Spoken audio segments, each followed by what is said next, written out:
Welcome back, my bookish besties. Today we are going to do my March wrap up.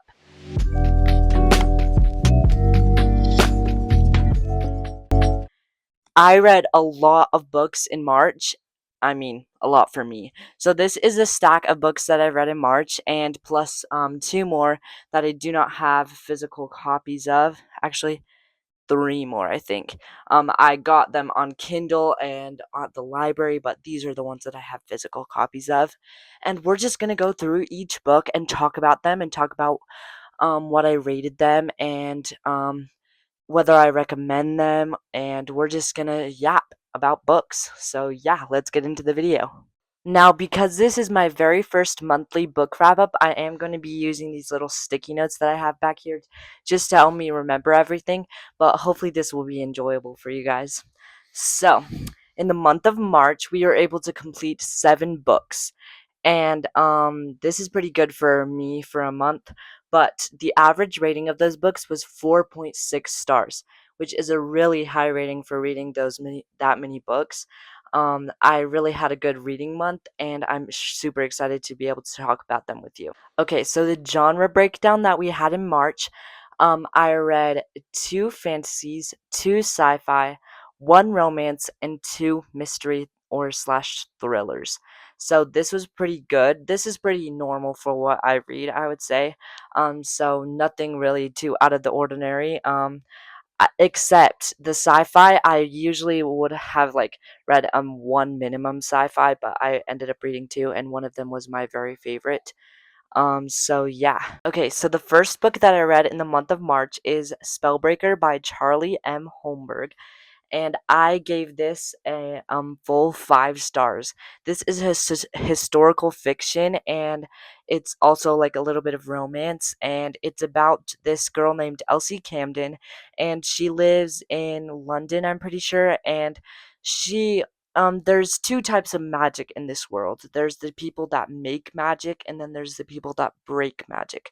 Now, the people that you're split into these categories based off what you were when you were born, but the people that make magic have to pay the government each time they want to make a spell, um, and the people that break magic just get to do it freely, but they also have to have a license. So the main character, Elsie Camden, is an unlicensed spell breaker, and so she goes around and she works for this secret society called the Cowls. They're like the group is called the Cowls, and she goes around and she breaks people's spells, and she does good and serves justice to those people that shouldn't have put those spells there. So she's like a really like sneaky character, and we just follow her as she goes on these missions for the Cowls to break the spells. And one day she meets a spell maker, and while she's trying to do one of the missions, and he catches her in the act, and then it's um they become friends. And yes, I'm not going to say too much more to make sure I don't spoil, but this historical fiction was really surprising for me, the first book of the month, and I really enjoyed it. The magic system was so cool, and I really liked how the character development went. I think you could read this as a standalone, but there is a second book in the duology. So I really loved this book, and it was a great start to the month. Okay, just like the last book, this next book I also got from the library, and so I don't have it, but it's Ready Player One by Ernest Cline, and I gave it a 4.25 stars. So this book is a science fiction, and it follows our main character, Parseval. I'm pretty sure that's his video game name, but there's this technological like video game that's called the Oasis that people basically live in, and it's set in like 2050, so it's the future, and there's like so much technology, and we follow the character as they're trying to solve the hunt, that the Easter egg hunt that the this famous guy that created the Oasis set for them. And so it's really video gamey. It's really like fun and just humorous, but I gave this a 4.25 stars, and the main reason that I didn't give it more than that is because it was really repetitive, and sometimes we got like things that happened in the games that they were playing that just happened over and over again, and the riddles that they were solving, it just felt redundant. And also the amount of swearing, I just don't like swearing in books, so that's another thing that marked it down a little bit for me. But it was a really fun science fiction, and I'm super glad that I read it. So if you like those type of books, then I would definitely recommend. Okay, the third book that we read this month is Check and Mate by Ali Hazelwood. Let's see if I can make this stand up. Okay, so Check and Mate by Ali Hazelwood. I gave this book a 4 stars. So, this is a rivals to lovers romance, and we follow our main character Mallory Greenleaf, and she is has always loved chess, and her dad taught her how to play chess, and she just always was playing tournaments as a kid. But then when a tragic accident happens to her dad, she just has to take care of her family, and so she doesn't really have any time for chess anymore, and she doesn't go to college, and things are just a little bit rougher at the beginning of this book. But she decides one day that she will give in to her friend asking her to do a chess tournament, and she ends up beating the world champion of chess. This is like the very first part of the book, so it's not really a spoiler. But then, if you didn't know what rivals to lovers meant, I think you can probably assume that they've fall in love, and that's the romance. But this was just a fun romance, and I gave it a 4 stars because I think that's what it deserves. It was really just enjoyable, and it didn't have much depth other than like the character development. The character development had a lot of depth, but the world didn't really have any depth. It's just your good romance, your good solid romance that just has like kind of a flat world, and so that's why I didn't give it a 5 stars. But I really loved this book, and then another thing that I didn't like about it was that there was so much swearing. I just don't like swearing. So yes, this book was really fun, and it was really fast and easy to read. So if you love romance and you haven't checked out this book, I would highly recommend. Until Ali Hazelwood writes another YA book, I'm probably not going to be reading any of her books because they're just worse than this one, and this one was pretty on the edge for what I read of romance, but I did really enjoy this. Okay, the fourth book that we read this month is Project Hail Mary by Andy Weir. Let's see if I can make it stand up.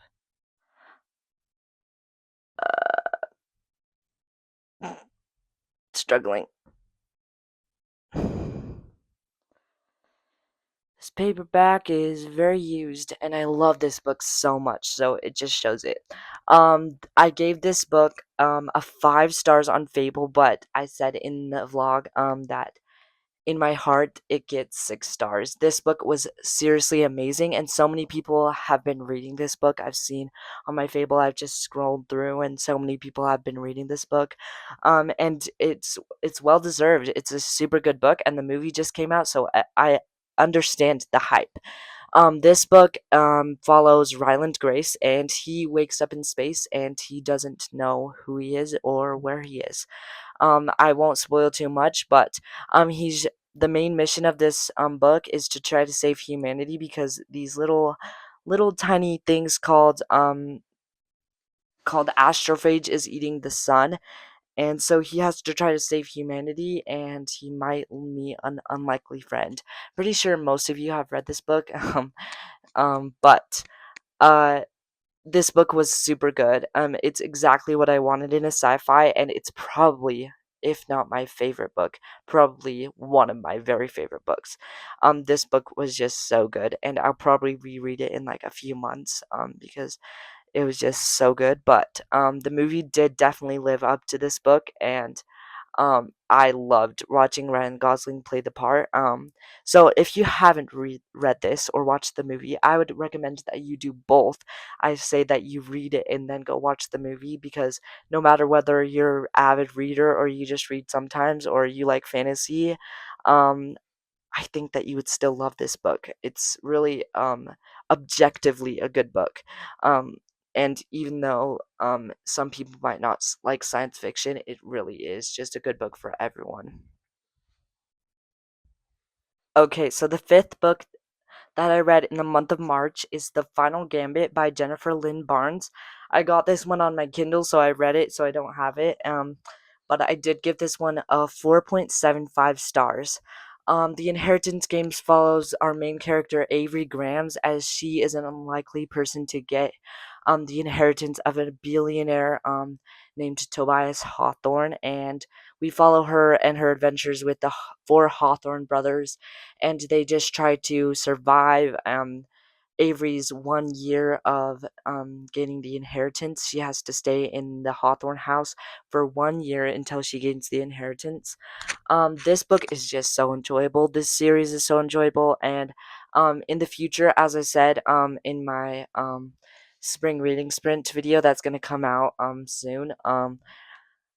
Jennifer Lynn Barnes is just the best, and I'm gonna post a video that's like why Jennifer Lynn Barnes is the best. But I loved this book. I didn't love it as much as the Hawthorne. Actually, now that I'm thinking about it, I've said multiple things. In some ways, I didn't love it as much as the Hawthorne Legacy. In other ways, I did. But I did give this one a little bit less of a rating just because I didn't connect with the character as much, with the main character as much. So I just really loved the puzzles in this one, and it just felt fresh because we got a little bit out of Hawthorne House, and it was a little bit more exploring. But if you have read the Inheritance Games and you haven't continued with the series, I would recommend that you do so. And if you just are looking for a fast-paced book that you can read and will be over in a blip, and you'll be really really amazed and just on the edge of your seat the whole time, I would highly recommend this series, and it's just so good. I'm in the process of reading The Brothers Hawthorne right now, and that's the fourth book. But I definitely think that I love this series, and it's a top tier series for me. Okay, so the next book that we read in March is Sea of Monsters, Percy Jackson #2. This is by Rick Riordan, and I gave this a 4.25 stars. So obviously, as I went into Percy Jackson, which a lot of you have probably read because it's just nostalgic series that everyone should read. Um, I knew that it wouldn't disappoint me, but I gave it a 4.25 stars just because I didn't love it as much as the first book. Um, and I don't know how I'm gonna like the rest of the series, but this book was just really fast to read, and I loved just the character growth that we had in this book. This follows Percy Jackson. He is a half blood, and so he's born of one god and one human. So he runs into a lot of troubles being a half blood, and we follow him and his friends Annabeth and Grover as they adventure through like monsters, and they try to defeat the monsters.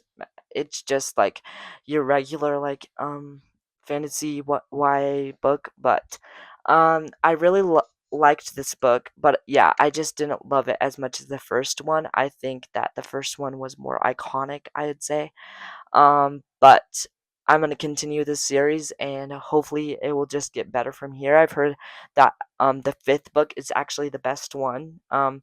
But yes, this book was super fun. Now, the very last book that I read in March is All In by Jennifer Lynn Barnes. This is the third book in the Naturals series, and I gave this a 5 stars. This book did not disappoint me whatsoever. I loved the Naturals and I loved Killer Instinct, but this book, I would say, is like one of my favorites. This follows Cassie Hobbs, and she is in a group called the Naturals. It's a group of teens who has unusual like skill sets that they can like read into people's emotions and profile people and detect lies and stuff like that. They're in a group that works for the FBI, and so they are trying to solve murder scenes and murder mysteries, basically. But uh, In this book, we follow a different, well, we don't follow a different character. This main character is still the narrator, but we follow a different person, like kind of mystery throughout this book, and I loved seeing that person. It's Sloan, for those of you that have read this, but I loved all the numbers in this book, and it was just really like mysterious, and I was surprised at the very end when we found out who done it. But yes, this was a very good ending to my month, and I finished it literally like 1 hour before the month ended. So that made it a really good reading month. Thank you so much for watching my bookish besties. If you like my content, then I would love if you subscribed. I'll see you in the next video. Bye.